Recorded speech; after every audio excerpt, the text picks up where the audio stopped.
fish we'll be exploring today is a spring Chinook salmon. Leaving the National Fish Hatchery in Leavenworth, Washington as just a small fry, this Chinook conquered obstacles throughout the Wenatchee River, Columbia River, and Pacific Ocean before returning last fall to spawn. Before diving into our dissection, we're going to take a look at the outside of the salmon. Later, we'll do the dissection and get a good look at the inside. So, to start off with, let's talk about the first thing a lot of us notice when we touch a fish in real life. Yep, that's slime. The bodies of salmon are pretty protected. They've got scales that sit on top of their skin, and on top of those scales, there's that slime layer or mucus.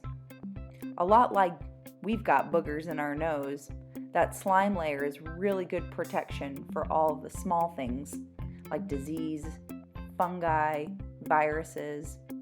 It also helps the fish slide through water. This is hydrodynamics. Slime will also help the fish to escape if any predators decide they want to gobble them down.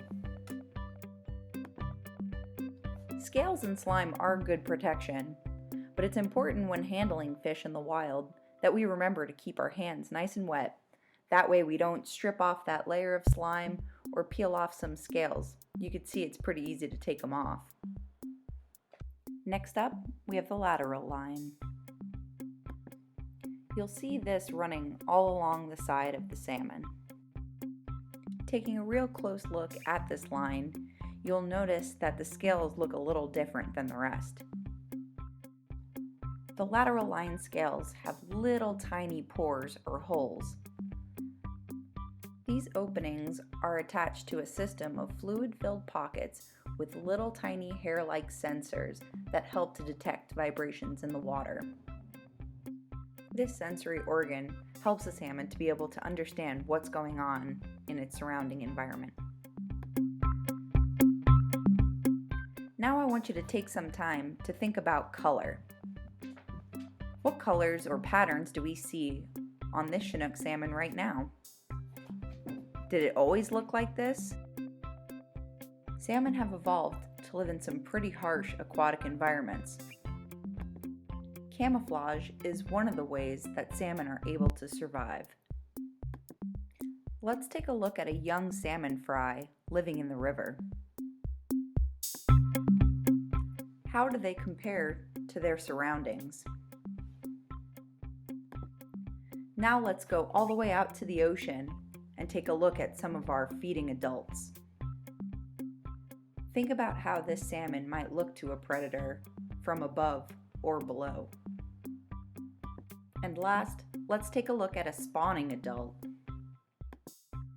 Back in rivers, we'll start seeing more of those earth tones again, like browns and greens. During spawning, male salmon will typically develop really bright colors. This is a sign of good health and helps to attract a mate. Let's explore snout to tail.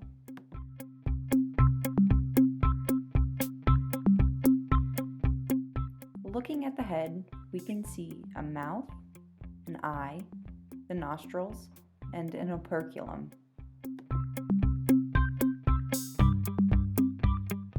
Taking a look inside the mouth, there are a lot of small but really sharp little teeth. But one thing we might not expect to find is teeth on the tongue. Sitting on top of the tongue are a bunch of little tiny and again very sharp teeth. Think about what it must be like to eat live prey but with no hands. So why do you think salmon have teeth on their tongue? Now right behind the eyes is the operculum. This is also known as the gill cover. It's really hard, so it does a very good job of protecting the gills. Inside, you'll find rows and rows of gills. Unlike humans getting oxygen from the air that we breathe into our lungs, gills filter the oxygen from the water into the blood that then travels throughout the body. Salmon have excellent eyesight. They need to be alert to look out for predators and also to be able to find food. Each eye can look left, right, and work independently from the other one. Back in front of the eyes, you'll find the nostrils. Salmon have a very powerful sense of smell. They're able to use this sense to find food or even detect predators. But the most incredible thing that sets them apart from many other fish is their ability to smell their way back to the place where they were hatched.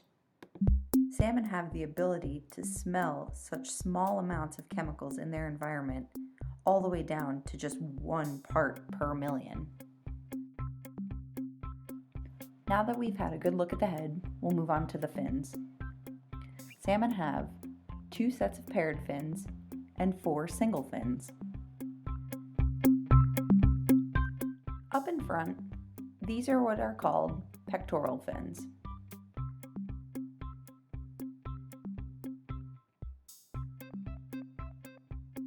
Back a little ways, these are called pelvic fins.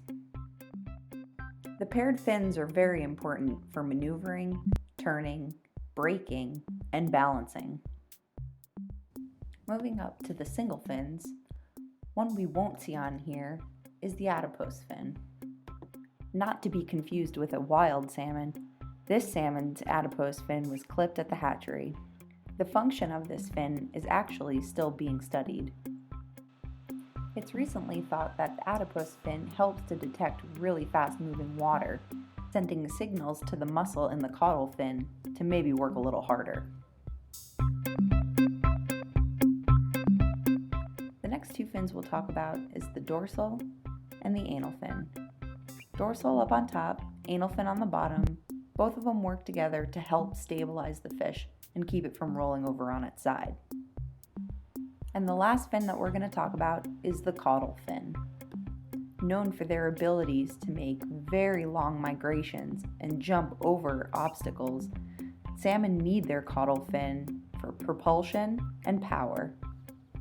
So to sum it all up, just remember the paired fins, pectoral and pelvic, help with maneuverability, dorsal and anal fins help with stability, and the caudal fin is for power.